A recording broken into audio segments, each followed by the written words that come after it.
High বন্ধুরা, আজকে আমি পাবদা মাছ করবো। কাঁচা মাখি চুকিয়ে করবো, দেখি কিরকম লাগে। তার ভিতরে একটুখানি আলু দেবো, অন্য দিলে ভালো হতো।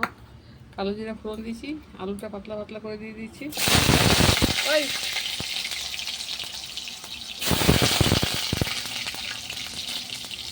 এই দেখুন, লঙ্কা, হলুদ, জিরের গুঁড়ো আর কাঁচা তেল দিয়ে মাখিয়ে এই আলু ভাজার ভিতরে আলুটাকে ভেজে এখানে দিয়ে দেবো।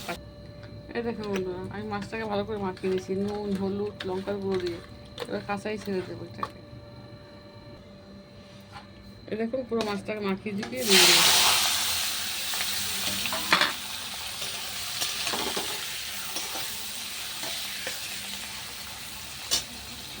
আমি তো পাবদা মাছ ভাজলাম না, একটু নেড়ে চেড়ে জল দিয়ে দিচ্ছি। এই দেখেন, আলুগুলো দিয়ে দিলাম। একটু লাগে, অফিসে রান্না তো ঝোল তরকারি লাগে বেশি। এই দেখেন বন্ধুরা, মাছের ঝোল হয়ে গেছে, আমি এখন ঢেলে দেবো। দেখুন, মাছটা ঢেলে দিয়েছি।